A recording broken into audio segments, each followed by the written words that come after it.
Sir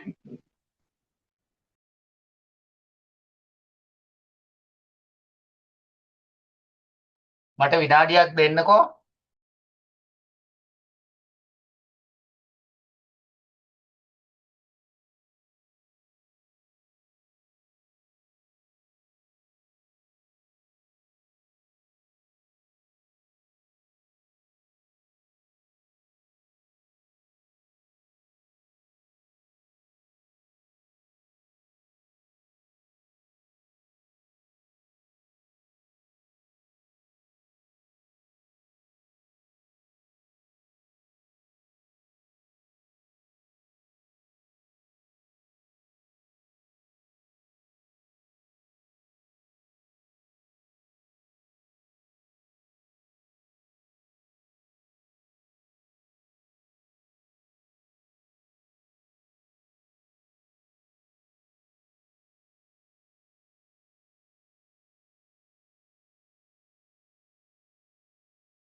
ඔව් හරි. පටන් ගමු. මේ කවුද සර් කිව්වේ මේ සෙනාලිද? සර් අපිට කරන්ට් එක නැහැ සර් මේකේ රෙකෝඩින් එක දෙනවද? රෙකෝඩින් එක දෙන්නම්. ඔයා ඉල්ල ගන්න හිටු දෙන්න. හරි සර්. කරන්ට් එක නැති වෙයිද? එන එකක් නැද්ද? නෑ සර් පුළුවන් තරමක් ඉන්නවා සිග්නල් නැති වුණොත් කට් වෙනවා. ආ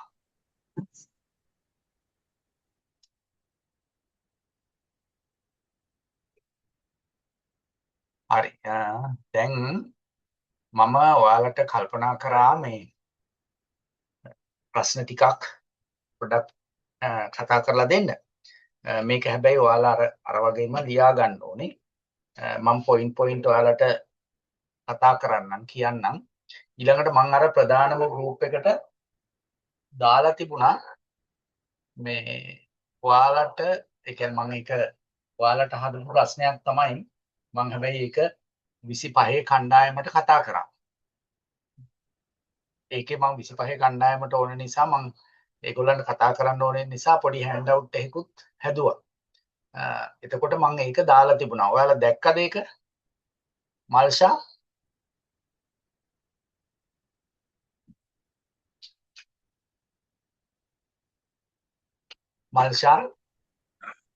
ඔව් සර් දැක්කා. ඒක ගත්තද print එක? print එක නම් ගත්තේ නෑ සර්. ඔය එහෙනම් කොහොමද කියවන්නේ? හරි. ඈ බැලුවද? බැලුවා සර්. මම රෙකෝඩින් එකක් දාලා ඇතිනේ. හරි. මෙහෙමයි print එකක් ගන්න පුළුවන් නම් ගන්න. එහෙම නැත්නම් කොහොම බලන්න පුළුවන් නම් බලන්න. එතකොට ඒකත් මම ගත්තේ ඒ කියන්නේ ඔක 2019 ප්‍රශ්න පත්‍රයේ තමයි. දැන් ඔයාලට මම සමාජ විද්‍යාවේ මේ ඇත්තටම සතුටුයි දැන් මේ සමාජ විද්‍යාවේ කියපු ප්‍රශ්න ඒ විදිහටම තිබුණා. මම අලුතෙන් ළමයෙකුට පෙන්නපුවාම සර්ට ප්‍රශ්න පත්‍රය හම්බ වෙලා තියෙනවා. ඇත්තටම ප්‍රශ්න පත්‍රයක් හම්බුනේ නැහැ මට. නමුත් ඉතින් ඕක මාස ගාණක් මම එහාට මෙහාට වෙනස් කර හදලා විශ්ලේෂණය කරලා අර පරණ ඒවා කොහොමද ආවේ එහෙම කියලා බලලා තමයි ඔය කරලා දුන්නේ. එතකොට ඒකේ චූටි වෙනස්කම් තිබුණා. සමහර ඒවා ඇත්තටම නිකන් වචන ටිකක් විතරක් දාලා වෙනස් කරලා තිබුණා. එහෙම නැත්තම් දීපු ප්‍රශ්න පත්‍ර දෙකේම තිබුණා.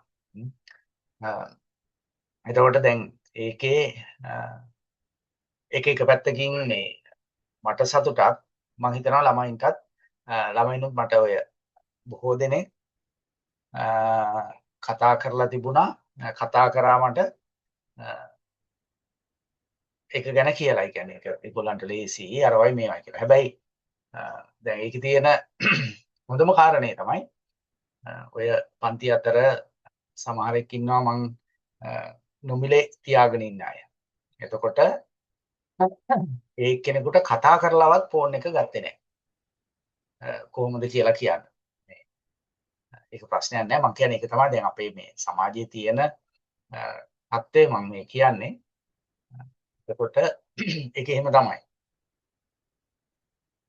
බොහෝ දෙනෙක් කතා කරලා කිව්වා මේ ඔය සෙමිනාර් වලට විතරක් ආපු දෙන්නෙක් විතර හිටියා. ඒ දෙන්නට හොඳට මේ වෙනස තේරිලා තිබුණා. මොකද ඒගොල්ලෝ වෙන කෙනෙක්ගේ තමයි වැඩි කාලයක් ඉගෙන ගත්තේ. ඒක අර පිරිමි දරුවෙක් සෙමිනාර් එකටම විතරමයි ආවේ මගේ.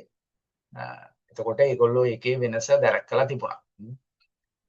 හරි අපි අද මේකත් මම කතා කරන්නේ පළවෙනි ප්‍රශ්න පත්‍රයේ ප්‍රශ්නයක්. මම පොඩ්ඩක් උත්සාහ දරනවා ඔයාලට ප්‍රශ්න පහ විතර මේ දෙකේම කතා කරලා දෙන්න. මේ එතකොට ඔය නෝට් ටික හොඳට කියවන්න. නෝට් ටික කියවන එක අතිශය වැදගත්. ඔය දීලා තියෙන නෝට් ටික හොඳට කියවන්න. ඒ මොකද ඒවෙන් තමයි ඔයාලට ප්‍රශ්නෙට උත්තර ලියා ගන්න පුළුවන් වෙන්නේ. මට සතුටුයි සමහරෙක් කිව්වා පොතත් පුරවලා තව කොළ 6කුත් ගත්තා කිව්වා. පොත පුරවලා සම්පූර්ණයෙන් කොළ 6කුත් ගත්තා කිව්වා. එතකොට ඒ කියවීමේ වාසිය තමයි එයාලට තිබුණේ. දැන් අද ප්‍රශ්නේ ලියා ගන්න මෙන්න මෙහෙම මේකත් ඔය පෞගිය විභාග ප්‍රශ්න පත්‍රවලම තිබිච්ච එකක් තමයි. ඒක මම චූටි වෙනස්කම් කරලා ඇත්තේ. ඒ මොකද මේ බොහෝ දුරට හැමදාම ප්‍රශ්න ඇවිදින් තියෙන්නේ අවුරුදු 3ක් විතර ආපස්සට බලලා. අවුරුදු 3ක් විතර ආපස්සට බලලා තමයි ප්‍රශ්න ඇවිදලා තියෙන්නේ. ඒක නිසා. ඒකේ ප්‍රශ්නේ මෙන්න මෙහෙම ලියන්න. වර්ධනය ඔකේ හරිනම් මේ ඉංග්‍රීසි වචන ටිකක් තියෙනවා ඒකේ. ඉතින් මම ඒක chat එකට දාන්න.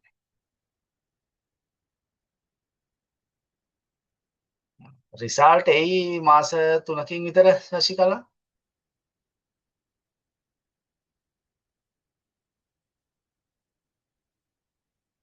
ඔන්න මම මේ ඒක දැම්ම chat එකට.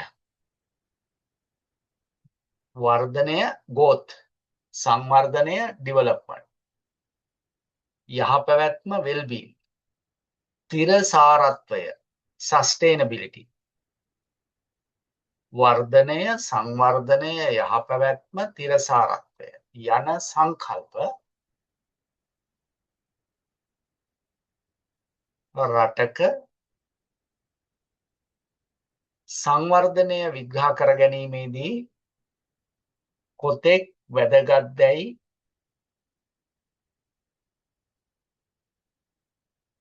පැහැදිලි කරන්න. කොතෙක් වැදගත්දැයි පැහැදිලි කරන්න.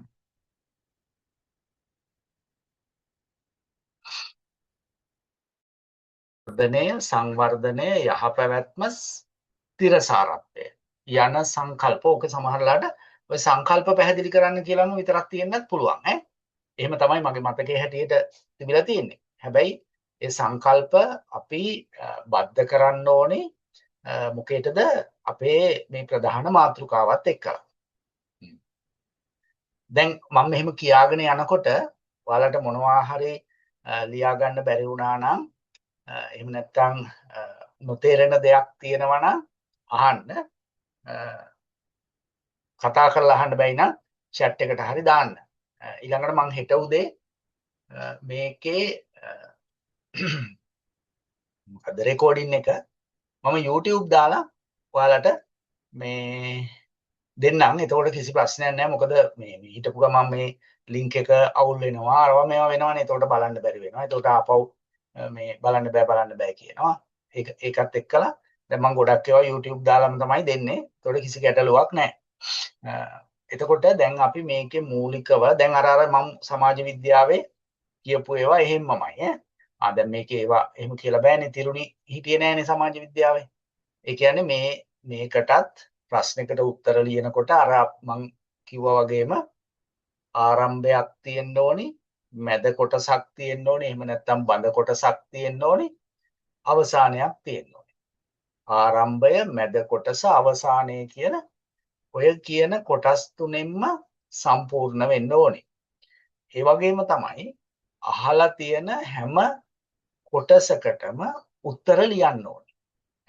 දැන් මේක ඒ වගේ හොඳ උදාහරණයක් දෙන්න පුළුවන් එකක්. මොකද මේකේ කාරණා 4ක් අහනවනේ. වර්ධනයයි, සංවර්ධනයයි, යහපැවැත්මයි, තිරසාරත්වයයි. ඔය සංවර්ධනයත් එක්ක බැඳිලා තියෙන සංකල්ප ටිකක්, මූලධර්ම ටිකක්. සංකල්ප ටික මූලධර්මනේ සංකල්ප ටික.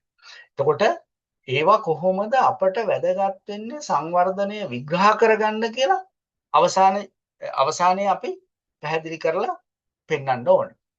අපි දන්නවා දැන් මේකේ මූලිකවම අපි කියන්න ඕනේ මොකද්ද සංවර්ධනය කියන්නේ කියලා. ඒ මොකද ඊට පස්සේ තමයි මේ කාරණා පිළිබඳව කතා කරන්න ඕනේ. අපි දන්නවා සංවර්ධනය ගැන කතා කරනකොට ඔයාලට මගේ සටහනේ මුල්ම පාඩමේ මුල්ම ඡේදය අදාළ කරගන්න. මම එහෙම කියන්නම්කෝ එතකොට ලේසියි ඔයාලට. මුල්ම පාඩමේ මුල්ම ඡේදය අදාළ කරගන්න සංවර්ධනය ගැන කියනකොට. එහෙම නැතුව එතනින් එහා ආපහු නිර්වචන අරවා මේවා ලියන්න ඕනේ නෑ මේකට. මේකට ලියන්න ඕනේ නෑ. එතකොට අපි දන්නවා රටක සංවර්ධනය කියලා අදහස් කරන්නේ මේ මුදල් අතින් එහෙම නැත්නම් ආර්ථිකමය වශයෙන් තියෙන වැඩි දියුණුවක් වර්ධනයක් විතරක්ම නෙවෙයි. එහෙම පිළිගත්ත කාලයක් තිබුණා. ඒ කියන්නේ සංවර්ධනය කියන්නේ ආර්ථිකමය වැඩි දියුණුවක් කියලා පිළිගත්ත කාලයක්, විශ්වාස කරපු කාලයක් තිබුණා. මුල්ම වකවානුවලදී. හැබැයි අද එහෙම විශ්වාස කරන්නේ නැහැ. අද ඊට වැඩිය පුළුල් විදිහට තමයි සංවර්ධනය විග්‍රහ කරන්න, සංවර්ධනය හඳුනා ගන්න උත්සාහ දරන්නේ. විශේෂයෙන් ගත්තහම ජනතාවගේ ජීවන තත්ත්වය ඉහළ නැංවීම, ඒ වගේම සමාජ සාධාරණත්වය, පාරිසරික ආරක්ෂාව, ඒ වගේම අනාගත පරපුරේ අවශ්‍යතා සුරක්ෂිත කිරීම කියන මෙන්න මේ බහු ප්‍රවේශික පදනමකින් එහෙම නැත්නම් අපි කියනවානේ බහුමානික කියලා ඔකට. බහුමානික ඒකටත් මම වෙනම ප්‍රශ්නයක් තියෙනවා හදලා බහුමානික පදනමකින් සංවර්ධනය විග්‍රහ කරන්න උත්සාහ දරනවා අද වෙනවා. ඒක නිසා සංවර්ධනය කියන්නේ ඊටාම පුළුල් ක්‍රියාවලියක් මෑත අවදිය වෙනකොට. අර ආර්ථිකමය වැඩි දියුණුව විතරක් සංවර්ධනය කියලා මෑත යුගයේ කවුරුවත් පිළිගන්නේ නැහැ. විශ්වාස කරන්නේ නැහැ. විග්‍රහ කරන්නේ නැහැ. එතකොට එහෙමනම් ඒ සංවර්ධනය විග්‍රහ කර ගැනීමෙහිලා අපිට පුළුල් ප්‍රවේශයක් සපයලා දෙන සංකල්ප හැටියට තමයි මේ අපි කතා කරන වර්ධනය, සංවර්ධනය, යහපැවැත්ම හා තිරසාරත්වය කියන සංකල්ප යොදා ගන්න පුළුවන්කම තියෙනවා. එහෙම නැත්නම් ඒ සංකල්ප අදාළ කරගන්න පුළුවන්කම තියෙනවා. ඒ වගේම තමයි මේ සංකල්ප සියල්ලක්ම එකිනෙකට අනුපූරක හැටියට ක්‍රියාත්මක වෙනවා. එහෙම නැත්නම් එකිනෙකට අනුපූරක විදිහට භාවිතා කරනවා. එකිනෙකට අනුපූරක විදිහට අදාළ කරගන්නවා. ඒක ඊටාම පැහැදිලි කාරණයක්. එතකොට දැන් අපි එතනින් පස්සේ මේකේ අපි කතා කරන්න ඕනේ මොකක්ද? මේ කියපු සංකල්ප 4 මොනවද කියන්නේ? දැන් පළවෙනි එක මොකක්ද? වර්ධනය. ඒක නිකන් අපි සාමාන්‍ය විවහාරේ නම් සංවර්ධනය, වර්ධනය ඕවා ඔක්කොම එකම අර්ථයකින් යොදා ගන්න, උපයෝගී කරගන්න උත්සාහ කරනවා. හැබැයි මේ ඉංග්‍රීසි වචනයත් එක්ක ගලපගත්තාම මේක එහෙම එක හා සමාන එක විදිහට ක්‍රියාත්මක වෙන දෙයක් නොවනවා කියන එක පැහැදිලි. වර්ධනය ගෝත්. වර්ධනය කියන්නේ ගෝත්. එතකොට මේක කොහොමද නිර්වචනය කරලා තියෙන්නේ කියන එක පැහැදිලි කර ගැනීම අපිට වැදගත්. ඒ මොකද අපි දන්නවා මූලිකවම වර්ධනය කියලා කියන්නේ අපි ගත්තොත් රටක ආර්ථික නිෂ්පාදනය, ජාතික ආදායම, ඒ වගේම තමයි නිෂ්පාදන ධාරිතාවය නොනවත්වා ඉහළ යන එක. එහෙම නැත්නම් අඛණ්ඩව ඉහළ යන එකට අපි කියන වර්ධනය කියලා. මොනවද ඉහළ යන්නේ රටක තියෙන? ආර්ථික නිෂ්පාදනය, ජාතික ආදායම, ඒ වගේම නිෂ්පාදන ධාරිතාවය. ඔන්න ඔය අපි කියන්නේ මොනවද? ඔන්න ඔය ක්‍රියාවලීන් තුන නොනවත්වා ඉහළ යනවා නම්, අඛණ්ඩව වැඩි වෙනවා නම්, අන්න ඒකට අපි කියනවා හඳුන්වනවා මොකක්ද? වර්ධනය කියලා. එතකොට මේක ගත්තාම එහෙම නැත්නම් මේ පිළිබඳව දැන් මේක ගත්තාම කියලා එහෙම කියන ඒවා ඔයාලා ලියන භාෂාවට හරව ගන්න. දැන් අපි මෙහෙම කිව්වොත් මේ සංකල්පය මූලික වශයෙන් සමාජයක ප්‍රමාණාත්මක වෙනසක් හැටියට තමයි සලකන්න පුළුවන්. මොන සංකල්පයද? වර්ධනය කියන සංකල්පය.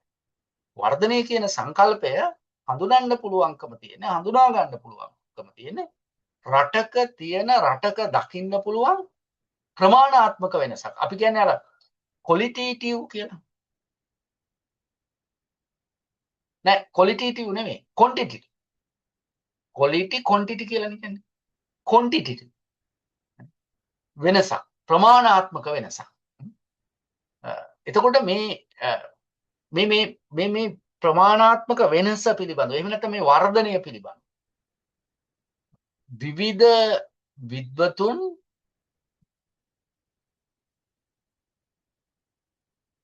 න්‍යායාත්මක අර්ථ විග්‍රහයන් ඉදිරිපත් කරන්න උත්සාහ දරලා තියෙනවා. දැන් අපිට ඒ අර්ථ විග්‍රහයන් වලට යන්නත් ඉස්සෙල්ලා අපිට දැන් මේ කියපු සරල විග්‍රහය පිළිබඳව පොඩ්ඩක් විමර්ශනාත්මකව බලපුවාම පැහැදිලි වෙන කාරණය තමයි මොකක්ද? මුල්ම යුගවලදී මුල්ම කාලවකවානුවලදී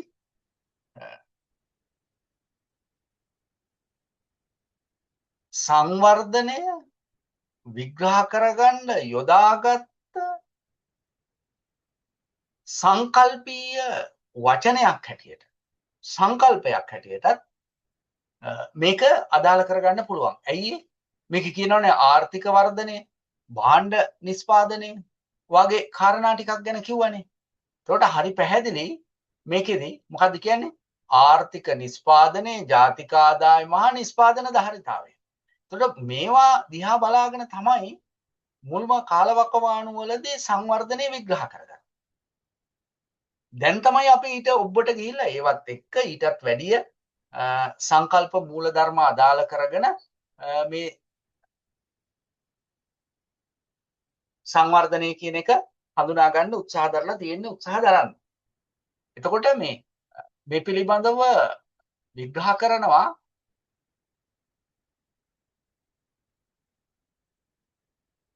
සීමන් කුස්නෙට්.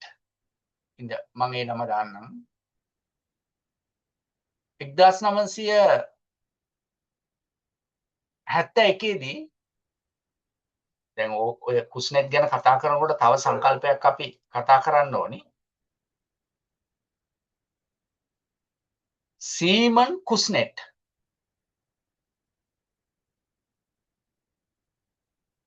කියන ආර්ථික විද්‍යාඥයා ඔහු කියනවා ඔහුගේ පොතක් තියෙනවා ඉකොනොමික් growth of nation එකක් දානවා.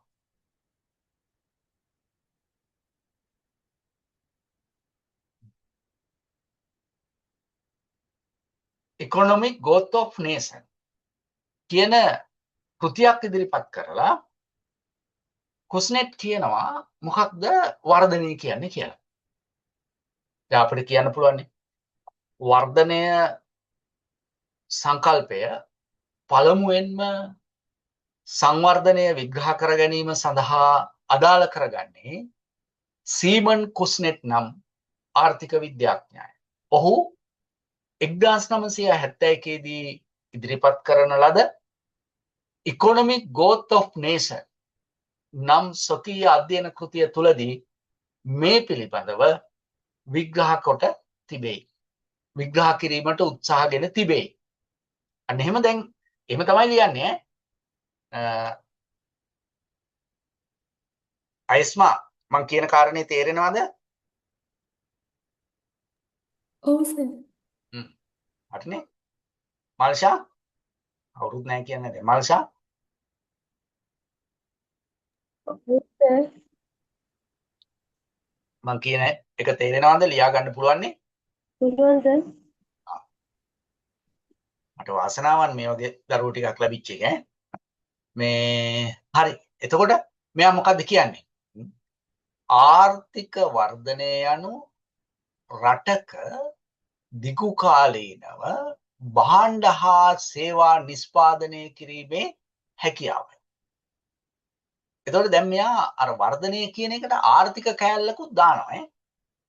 එතකොට වර්ධනය දැන් එක ඔක් කියන්නේ එහෙම තමයි ආර්ථික වර්ධනය ආර්ථික වැඩිවීම. එතකොට ඔන්න වර්ධනය කියන සංකල්පය එයා අදාළ කරගෙන තියෙනවා සංවර්ධනය හඳුනා ගන්න. ඒක කියන්නේ මොකක්ද? රටක දිගු කාලීනව භාණ්ඩ හා සේවා නිෂ්පාදනය කිරීමේ හැකියාව.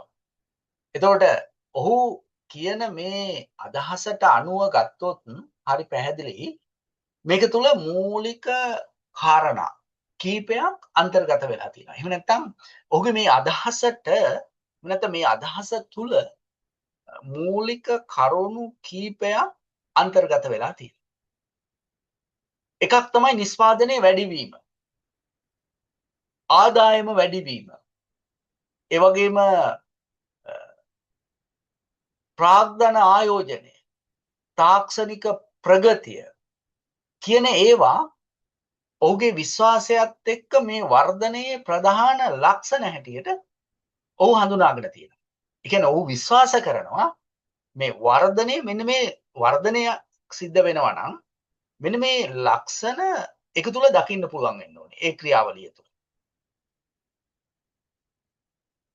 දැන් ආර්ථික සාධක මුලට අරගෙන එහෙම නැත්නම් ආර්ථිකය ප්‍රමුඛ කරගෙන ඔහු විග්‍රහ කරන්න උත්සාහ දරලා තියෙනවා මේක තුල. ඊට පස්සේ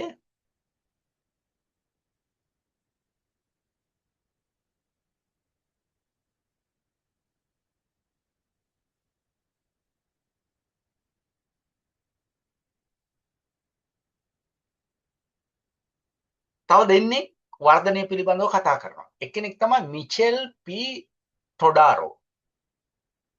ඔය මම අර නිර්වචන කියනකොට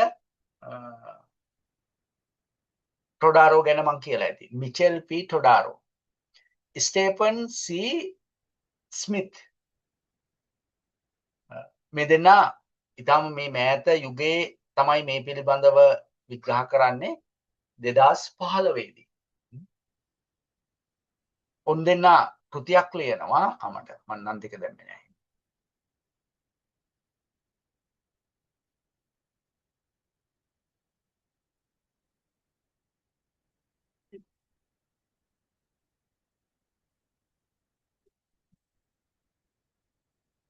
මම මේවා ඇත්තටම මේ උදේ ඉඳන් හොයාගත්ත කාරණා ටික මේ කියන්නේ මම මේ net එකෙන්ම ගත්ත ඒවා තමයි ඔයාලට දෙන්නේ.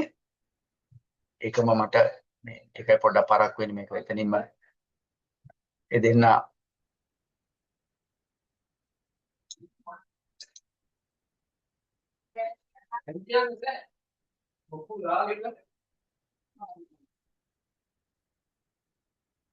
මිචෙල් පී ටොඩාරෝ හා ස්ටේෆන් සී ස්මිත්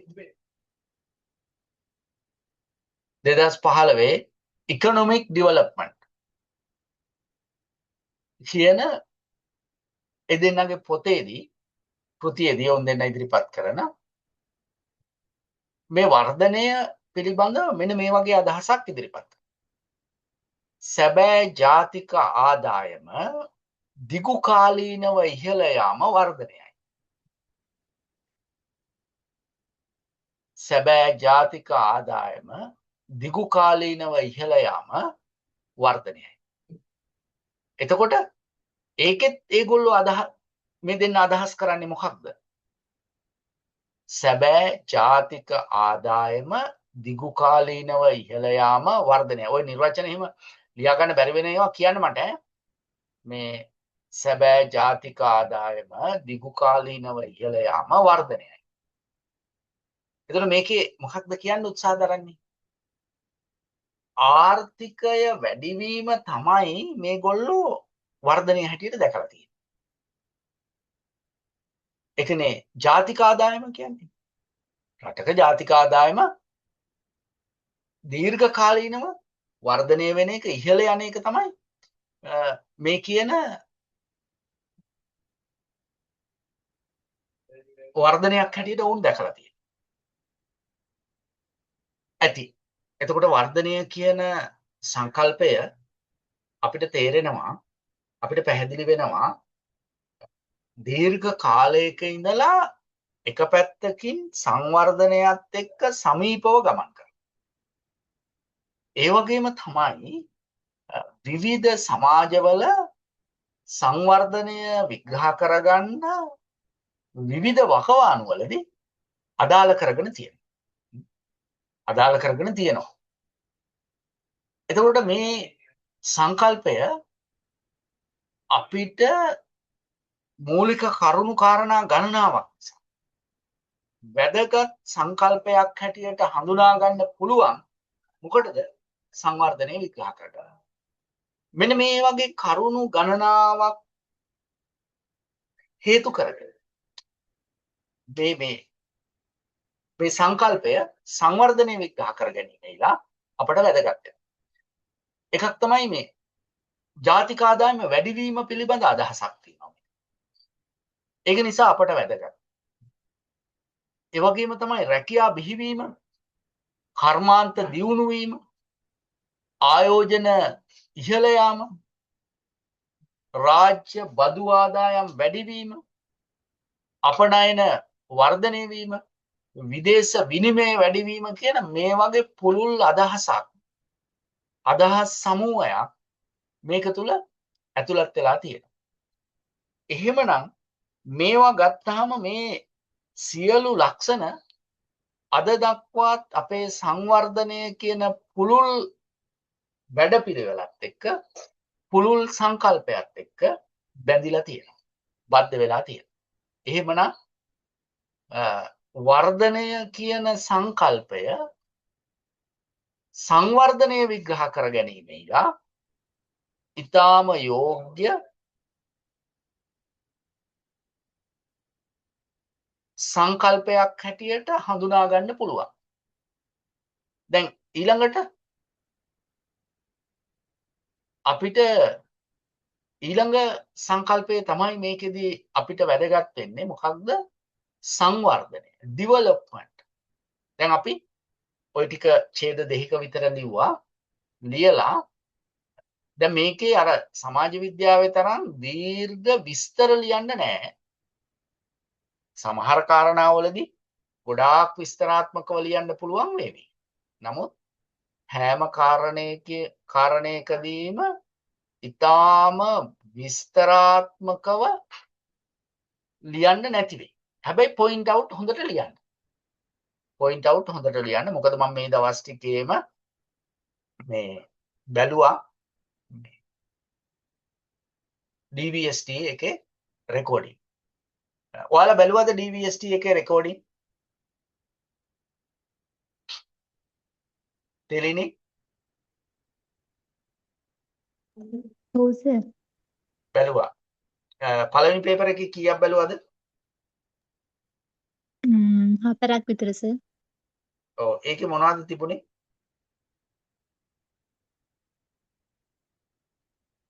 පළවෙනිම රෙකෝඩින් එකේ මං අහන්නේ සම්මාන්තරණ වල ඈ. පළවෙනිම රෙකෝඩින් එකේ තියෙන නිකන් විෂය නිර්දේශය ගැන නේද? ඔව් සර්. ඔව්. මම බැලුවා මං අර ඔයාලා බලන විදිහට නෙමෙයි මම හයි ස්පීඩ් දාලා බලනවා. සමාජ විද්‍යාවෙත් බැලුවා එහෙම. ඒවැ ප්‍රතිඵල තමයි අපිට හම්බ වෙන්නේ. එතකොට මේකෙත් මට දෙවෙනි පේපර් එකේ බලන්න හම්බුන්නේ නැහැ මුල එකක් විතරයි මම බැලුවේ. එතකොට මේකේ බට තේරිච්ච විදිහට අවසාන එකක් කියන්නේ ඔය නිකන් සාමාන්‍ය කරුණු ආවට ගියාට කියලා. 1යි 2යිත් එහෙම තමයිමයි. තුන්වෙනි එකේ තමයි මොනවා හරි කාරණා ටිකක් තියෙන්නේ අපට අල්ලගන්න. ඒවෙන් තමයි මම මේ කතා කරන්නේ. ඒක නිසා ඒවත් බලන්න. ඒවා බලන්න එපා කියලා නෙමෙයි කියන්නේ. ඒකෙම තේරෙනවා ඔක එක තැනක ඔයාලා ඔක්කොම බැලුවා නම් හරියට පළවෙනි අවුරුද්දේ විභාගයේ දෙසැම්බර් මාසයේ මොකක් හරි කියන කතාවක් කියනවා. දෙසැම්බර් මාසයේ විභාගයට තමයි සූදානම් වෙන්නේ කියලා. මම ඔය කියන හැමදාම කතාවනේ. මම කියන්නේ ඔයාලා වෙනුවෙන්ම නෙමෙයි මේවා හදන්නේ. එතකොට පරණේවා පොඩ්ඩක් දින වෙනස් කරලා දානවා. හැබැයි අර ඒ දිනේ ඉතින් රෙකෝඩින් වෙච්ච එක වෙනස් කරන්න බැරුව ඇති මොනවද එක්කෝ. එහෙම එකක් එක තැනක කියවෙයි. හරි. ඊළඟ එක සංවර්ධනය. එතකොට දැන් වර්ධනය කියන සංකල්පයේයි මේකයි අතර තියෙන වෙනස මොකක්ද? හරි පැහැදිලි වර්ධනය කියන සංකල්පයේදී කතා කරේ අවධානයට ගත්තේ වැඩි වශයෙන් ආර්ථික වැඩි දියුණුවක් පිළිබඳව. එහෙමනම් මුල්ම කාලේ සංවර්ධනය විග්‍රහ කරපු ආකාරය තමයි ඒක තුල සාකච්ඡා කරන්න උත්සාහ දරලා තිබුණේ. සංවර්ධනය කියන එකෙන් අදහස් කරන්නෙම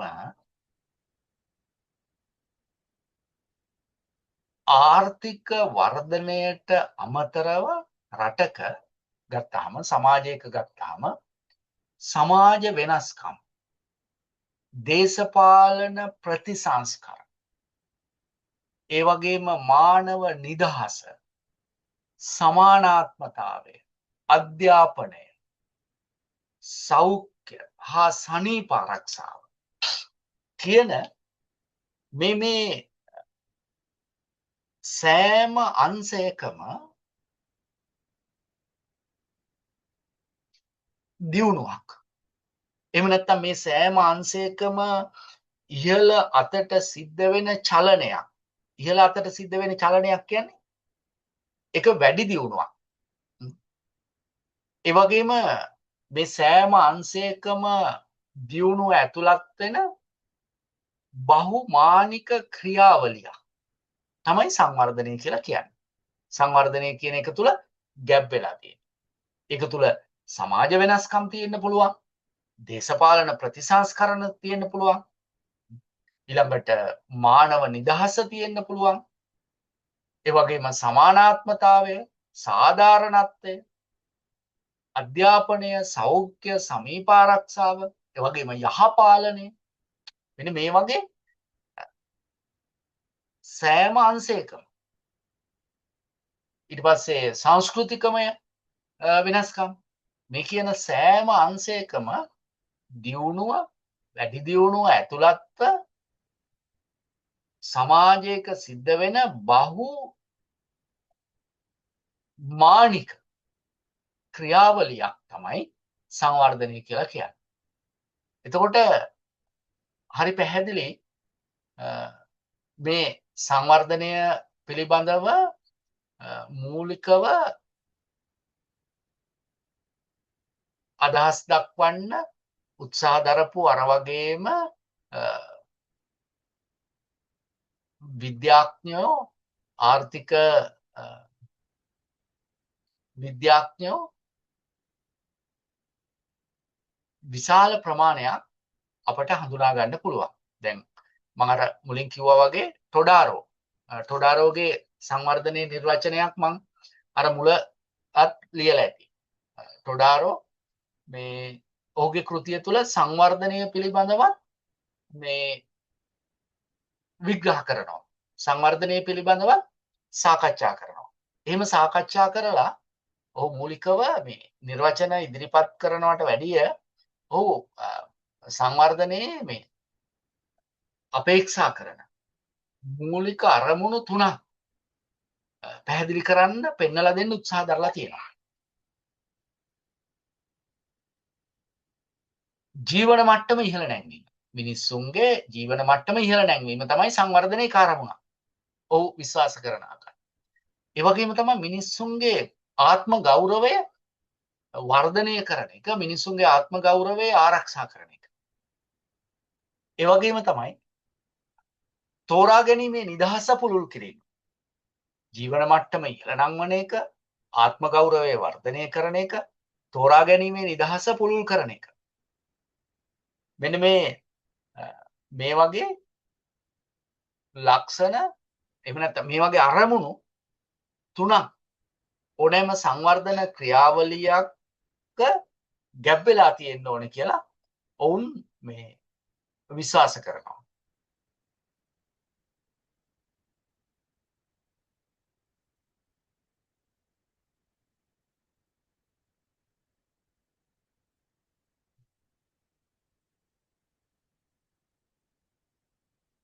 ඊට පස්සේ මේ සංවර්ධනය පිළිබඳව තව මේ අදහසක් ඉදිරිපත් කරනවා මේ අමාත්‍යාංශයෙන් සංවර්ධනය සම්බන්ධයෙන් කතා කරනකොට ඉතාම ප්‍රසිද්ධ වඩා ප්‍රබල අදහස් ඉදිරිපත් කරපු පුද්ගලයෙක්.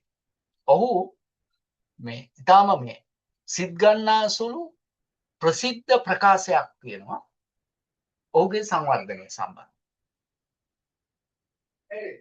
මොකක්ද ඔහුගේ ප්‍රකාශය? Development is freedom. Development is freedom. ඒ කියන්නේ සංවර්ධනය යනු නිදහසයි. සංවර්ධනය යනු නිදහසයි. Development is freedom. මොකේද? එතකොට මේ නිදහස කියලා අදහස් කරේ ඔහු විශ්වාස කරන ශේෂ්ත්‍ර ගණනාවක වර්ධනය ගුරුන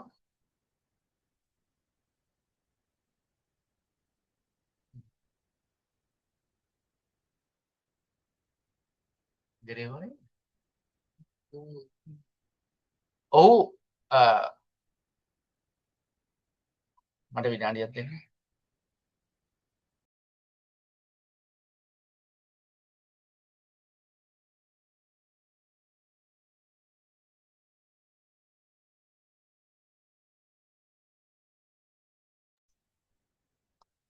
හරි මේ ඔහු විශ්වාස කරනවා සංවර්ධනය කියලා කියන්නේ අධ්‍යාපනය, සෞඛ්‍ය, ප්‍රජාතන්ත්‍රවාදය, ආර්ථික අවස්ථාවන්, ඒ වගේම සමාජ ආරක්ෂාව වැඩි කිරීම, වර්ධනය කිරීම තමයි ඔහු විශ්වාස කරන විදිහට සංවර්ධනය කියලා කියන්නේ. ඔහු විශ්වාස කරන විදිහට සංවර්ධනය කියලා අදහස් කරන්නේ මෙන්න මේ කියපු තත්වයන් අත්පත් කරගන්න පුළුවන්කම, එහෙම නැත්නම් මේ තත්වයන් අත්පත් කර ගැනීම.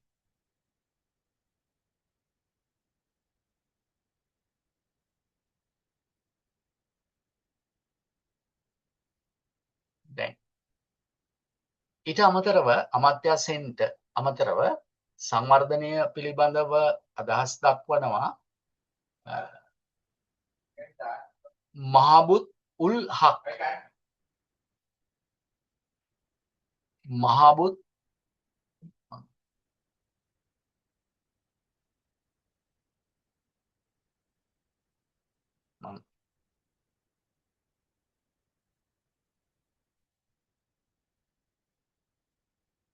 මේකත් මං කිව්වා වගේ මහබුත් උල් හක් ඔහු කියනවා මේ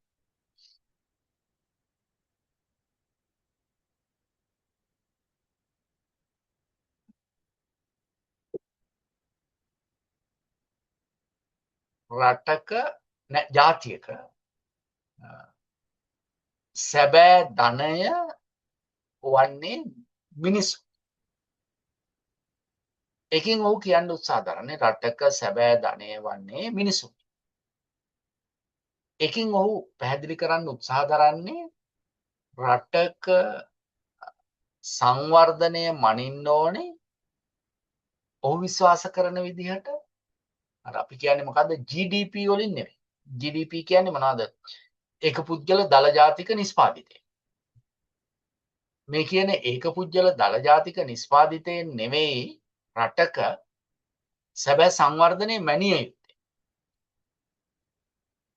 රටක සැබෑ සංවර්ධනය මනින්න ඕනේ මිනිසුන්ගේ ජීවිතවල තියෙන ගුණාත්මකතාවයම. මිනිසුන්ගේ ජීවිත කොච්චර ඉහළට එස වෙලා තියෙනවා. ගුණාත්මකව ඉහළට ගමන් කරලා තියෙනවා. කියන කාරණයෙන් තමයි රටක සැබෑ සංවර්ධනය මනින්න ඕනේ මැනිය යුත්තේ කියලා. එතකොට හරි පැහැදිලි දැන් එහෙම අපට සංවර්ධනය ගොඩනගා ගන්න පුළුවන් නම් ඔහු කියනවා දුප්පත්කම අඩු වෙනවා අසමානතාවයන් නැති වෙනවා සමාජයේ තියෙන සෞඛ්‍ය සනීප ආරක්ෂාව ඉහළ යනවා අධ්‍යාපනය වැඩි වෙනවා මානව හිමිකම් තහවුරු වෙනවා ඒ වගේම තමයි කාන්තාවන් සවි බල ගැන්වෙනවා ජීවන අවසානයේ මේ සමස්තයේ ජීවන තත්ත්වය ඉහළ යනවා ඒක තමයි එහෙමනම් සංවර්ධනය කියන්නේ. එතකොට දැන් ඔය අපි සංවර්ධනය කියන පුළුල් සංකල්පය තුළ අපි කොච්චර මේ කියන ලක්ෂණ අදාළ කරගෙන තියෙනවද සංවර්ධනය විග්‍රහ කරන්න. ඒකෙන් තමයි අපිට පැහැදිලි කරන්න පුළුවන්කම තියෙන්නේ මේ කියන සංකල්පය සංවර්ධනය මනින්න කොච්චර අදාළ කරගන්න පුළුවන්. ඊළඟ කාරණේ තමයි අපි කතා කරන සංවර්ධනයත් එක්ක ගලපලා අදාළ කරලා සාකච්ඡා කරන යහපැවැත්. එහෙම නැත්නම් අපි කියනවා well being. well being. යහපැවැත්ම සංවර්ධනය විග්‍රහ කරගන්න කොච්චර වැදගත්ද? මොකද යහපැවැත්ම කියන්නේ? යහපැවැත්ම කියලා අදහස් කරන්නෙම ඇත්තටම පුද්ගලයෙකුගේ ජීවිතේ කායික මානසික සමාජීය ආර්ථික වගේම සංස්කෘතිකමය වශයෙන් දකින්න පුළුවන්. පුද්ගලයෙකුගේ ජීවිතේ කායික මානසික සමාජීය ආර්ථික හා සංස්කෘතික මේ වශයෙන් දකින්න පුළුවන් මේ සමස්ත ශේෂ්ත්‍රවල ගුණාත්මකතාවය තමයි යහපැවැත්ම කියලා කියන්නේ. well being කියලා කියන්නේ. එතකොට මේ යහපැවැත්ම පිළිබඳව WHO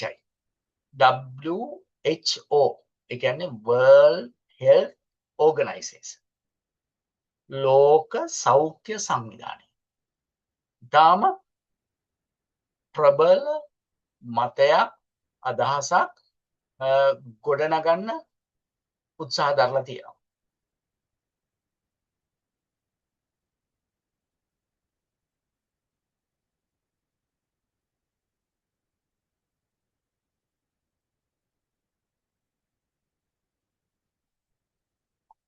ඔවුන් කියනවා යහපැවැත්ම කියලා කියන්නේ. එහෙම නැත්නම්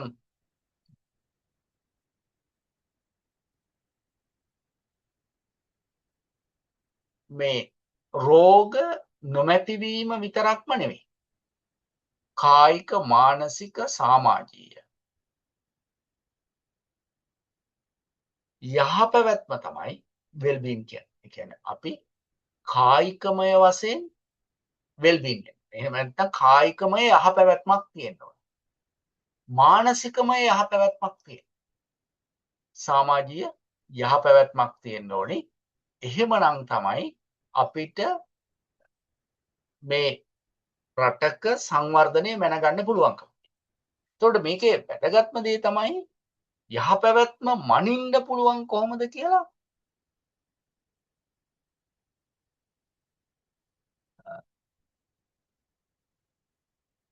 විද්වතුන් යහපැවැත්ම මනින්න පුළුවන් දර්ශක ගණනාවකුත් පෙන්නලා දෙන්න උත්සාහ දරලා තියෙනවා.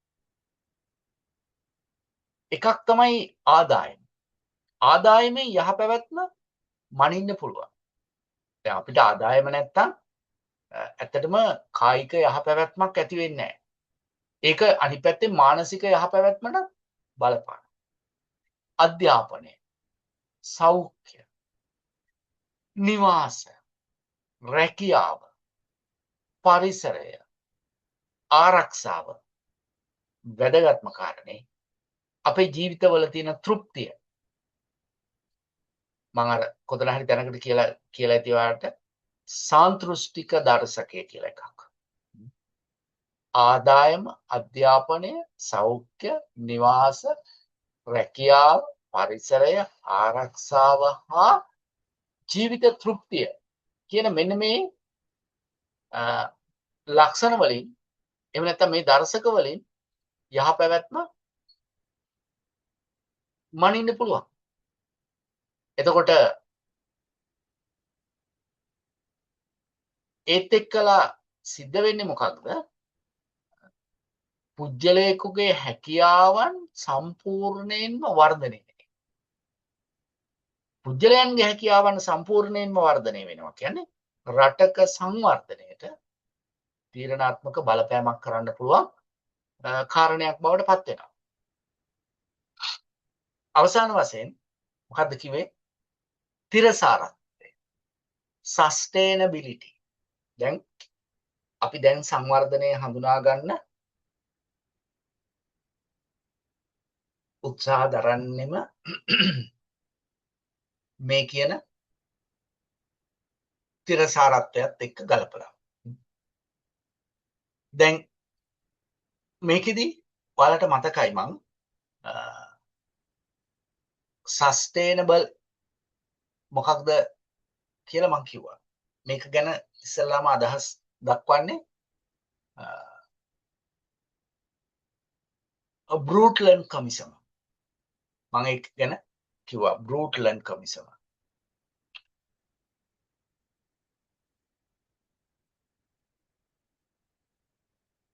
බෲට්ලන්ඩ් කොමිසම තමයි තිරසාරත්වය පිළිබඳ ඉස්සරලාම අදහස් දක්වන්නේ. ඒ 1987 දී. ඒකෙදි කියන්නේ මොකක්ද? තිරසාරත්වය කියලා කියන්නේ දැන් ඉන්න පරපුරේ අවශ්‍යතා සපුරා ගන්නවා අනාගත පරපුරේ අවශ්‍යතාවයන් වලට හානියක් නොවන විදියට. ඒ කියන්නේ මතු ඉපදෙන පරපුරටත් තමන්ගේ අවශ්‍යතාවයන් සපුරා ගන්න පහසුකම් ප්‍රවේශයන් ඉතුරු කරලා දැන් ඉන්න පරපුරේ අවශ්‍යතා සපුරා ගන්න එක තමයි තිරසාරත්වය කියලා කියන්නේ.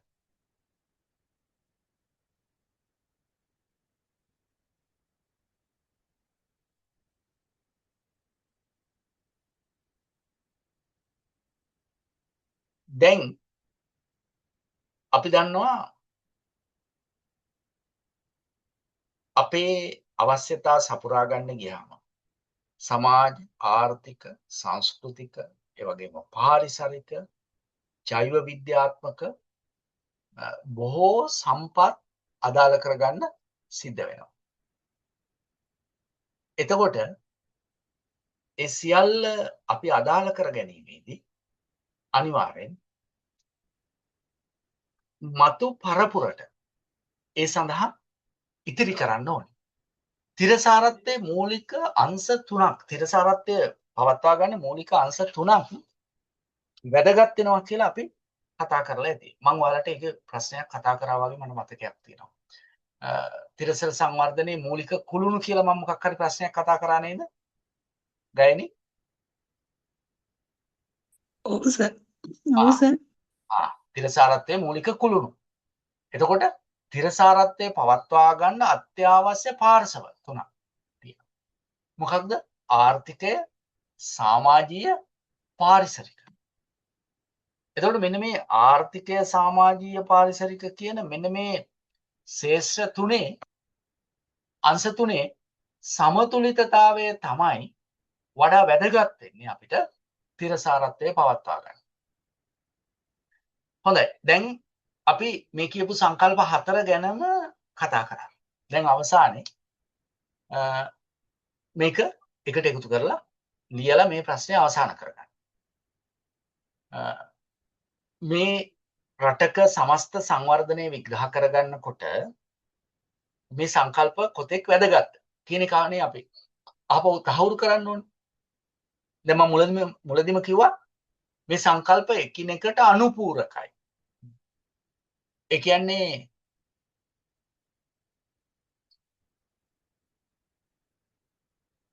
එකක් තව එකක් විග්‍රහ කරනවා. එහෙම නැත්නම් අනුපූරකයි කියන්නේ අර එකක් පිටිපස්සේ අනික එනවා වගේ අදහසක්. sorry. එකක් පිටිපස්සේ අනික එනවා වගේ අදහසක්. ඉංග්‍රීසිව හිතනමද. එකක් පිටිපස්සේ අනික එනවා වගේ අදහසක්. එතකොට මෙන්න මෙහෙම ලියන්නකො මොකක්ද? රටක සංවර්ධනය විග්‍රහ කර ගැනීමෙහිලා ඉහත සංකල්ප සමස්තමය වැදගත්කමකින් යුක්තය. රටක සංවර්ධනය විග්‍රහ කර ගැනීමෙහිලා ඉහත සංකල්ප සමස්තමය වැදගත්කමකින් යුක්තය. මම ඔය ලියා ගන්නමයි කියන්නේ.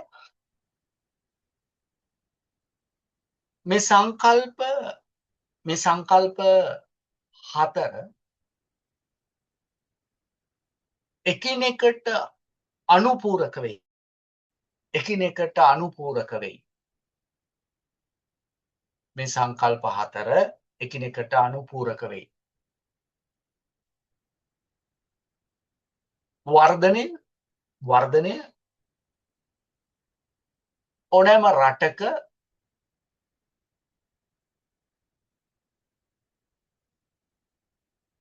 ආර්ථිකය ප්‍රසාරණය වීමට ආර්ථිකය ප්‍රසාරණය වීම මැනීමට වර්ධනය ඕනෑම රටක ආර්ථිකය ප්‍රසාරණය වීම මැනීමට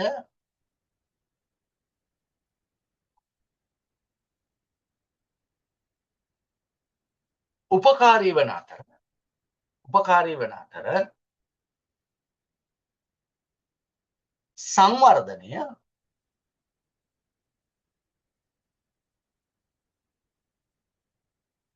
එම ආර්ථික ප්‍රගතිය සංවර්ධනය එම ආර්ථික ප්‍රගතිය ජනතාවගේ ජීවන තත්ත්වය වැඩි දියුණු කිරීමට සංවර්ධනය එම ආර්ථික ප්‍රගතිය ජනතාවගේ ජීවන තත්ත්වය වැඩි දියුණු කිරීමට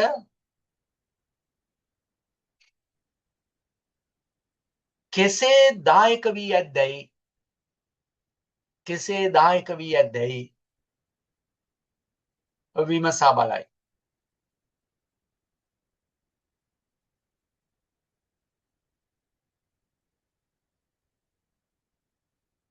යහ පැවැත්ම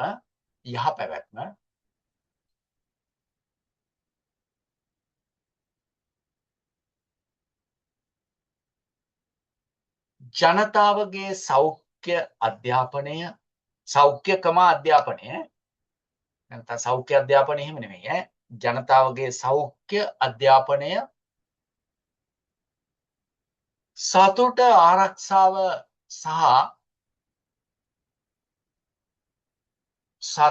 ආරක්ෂාව සහ සමාජ සබඳතා වැනි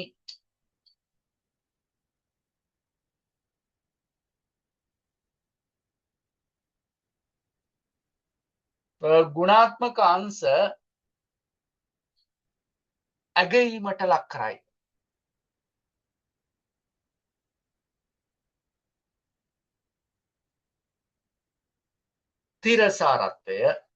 තිරසාරත්වය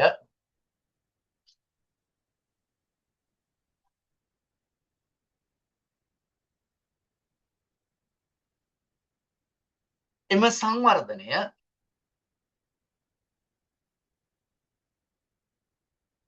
රටක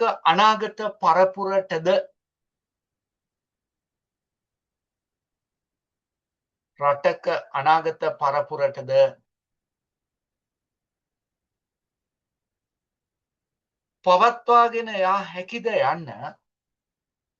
පවත්වාගෙන යා හැකිද යන්න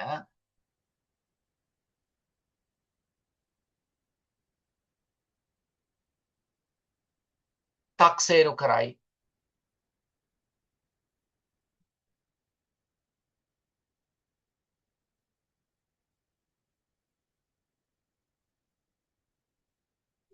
වර්තමාන ලෝකයේ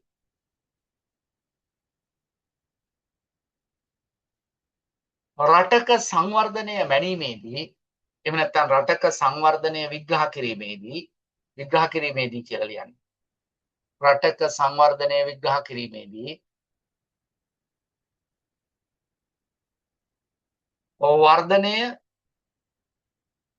සංවර්ධනය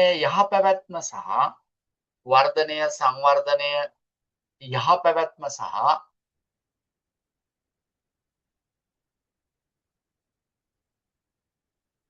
තිරසාරත්වය යන සංකල්ප අනිවාර්යෙන්ම අදාළ කරගනු ලබයි.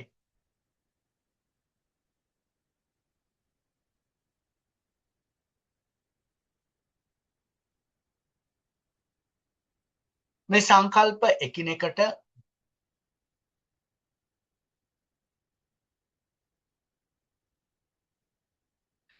අන්‍යෝන්‍යමය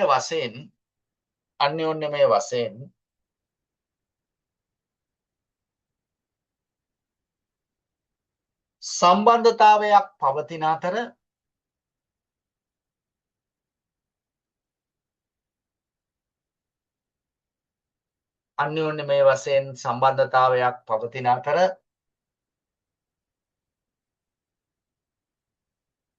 එක්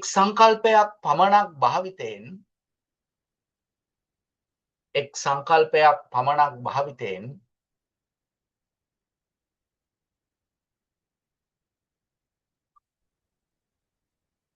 රටක සැබෑ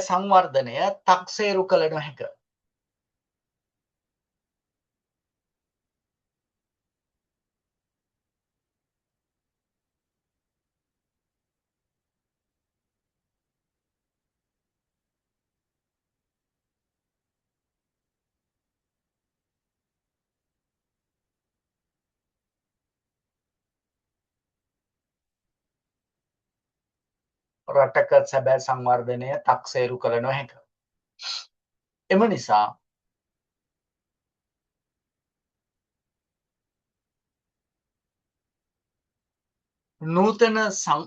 නූතන ලෝකයේ සංවර්ධනය විග්‍රහ කර ගැනීමෙහිලා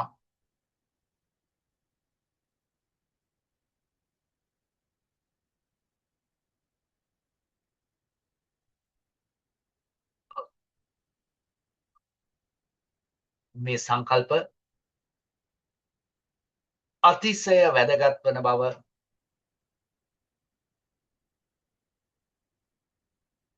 පැහැදිලි කළ හැකිය.